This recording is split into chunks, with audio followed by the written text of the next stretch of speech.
આજે હું તમારી સાથે શેર કરીશ પાલક આલુ પરોઠાની રેસીપી। મારી રેસીપી ગમતી હોય તો લાઈક, શેર અને સબસ્ક્રાઈબ કરજો। પાલક આલુ પરોઠા બનાવવા માટે પહેલાં આપણે પાલકને સારી રીતે સાફ કરીને તેને ઝીણા સમારીને તેને મિક્સર જારમાં લઈ લઈશું। મેં અહીં 3 કપ જેટલો પાલક લીધો છે। હવે તેમાં તીખાશ પ્રમાણે લીલા મરચાં એડ કરીશું અને તેમાં થોડું પાણી એડ કરીને તેની પ્યુરી બનાવી લઈશું। પ્યુરી આપણી આ રીતે રેડી છે। હવે એક વાસણમાં 2 કપ જેટલો ઘઉંનો લોટ લઈશું। જે આપણે રોટલી કરવા માટે લેતા હોય તે જ લોટ લેવાનો છે। હવે તેમાં સ્વાદ પ્રમાણે મીઠું એડ કરીશું અને 3 ચમચી જેટલું તેલ એડ કરીશું। હવે બધી જ વસ્તુને સરસ રીતે મિક્સ કરી લઈશું। હવે તેમાં પાલકની પ્યુરી એડ કરીશું અને લોટ બાંધી લઈશું।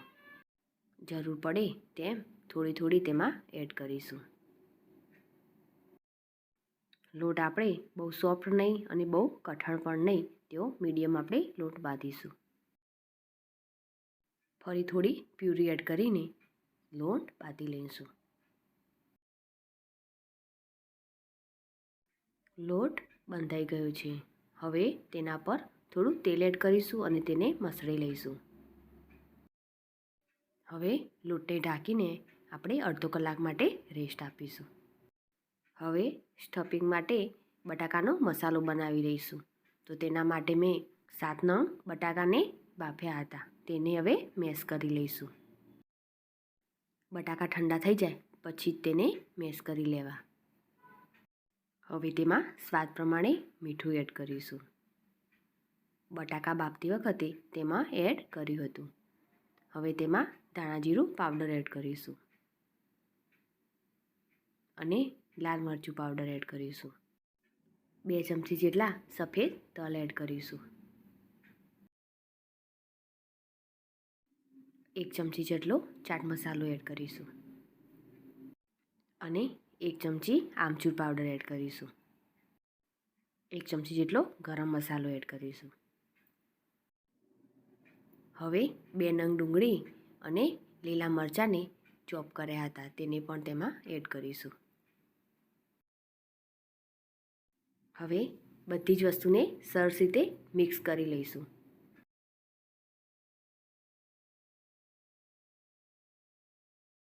હવે તેમાં લીલા ધાણા એડ કરીશું અને મિક્સ કરી લઈશું। પરાઠાનો સ્ટફિંગ માટેનો મસાલો રેડી છે। હવે પરાઠાના લોટને સરસ રીતે મસળી લઈશું। તેમાંથી એક રોટલી જેટલું લુઓ લઈશું।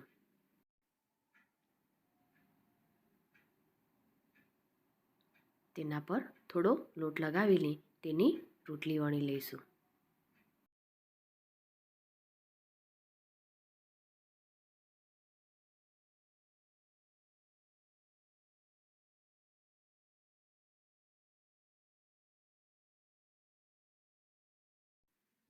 રોટલી આપણી સરસ રીતે વણાઈ ગઈ છે। હવે તેના પર સ્ટફિંગ એડ કરીશું અને ત્રિકોણાકાર તેને ગોઠવી દઈશું। હવે તેને આ રીતે વાળી લઈશું। આ રીતે પરોઠો વાળવાથી વણતી વખતે પરોઠો ફાટશે નહીં અને જ્યારે પરોઠો ખાશો ત્યારે સ્ટફિંગવાળો ટેસ્ટ બધી જ જગ્યાએ આવશે। હવે તેને હાથની મદદથી થોડું આ રીતે પ્રેસ કરી લઈશું અને હલકા હાથે વેલણથી વણી લઈશું।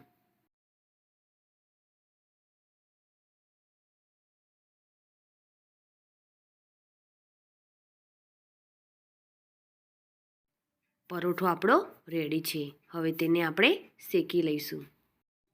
કિનારીની સાઈડે થોડું તેલ લગાવી લઈશું।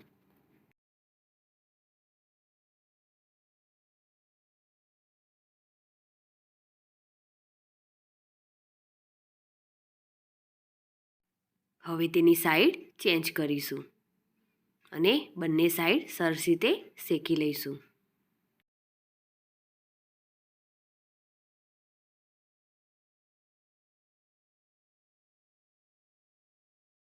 પરોઠો બંને બાજુ સરસ રીતે શેકાઈને રેડી થઈ ગયો છે. તે જ રીતે બીજા પરોઠાને પણ આપણે બનાવી લઈશું. પરોઠા આપણા રેડી છે. હવે તેને આપણે સર્વ કરીશું. આ પરોઠા દહીં, ગ્રીન ચટણી કે ટામેટા સોસ સાથે એકદમ સરસ લાગે છે. તો તૈયાર છે હેલ્ધી એવા પાલક આલુ પરોઠા. હવે પરોઠાને કટ કરીને હું તમને બતાવીશ. તેનું સ્ટફિંગ એકદમ ખૂણા સુધી પણ એકદમ સરસ રહેશે. મારી આ રેસીપી તમને ગમી હોય તો લાઈક કરી અને શેર કરજો.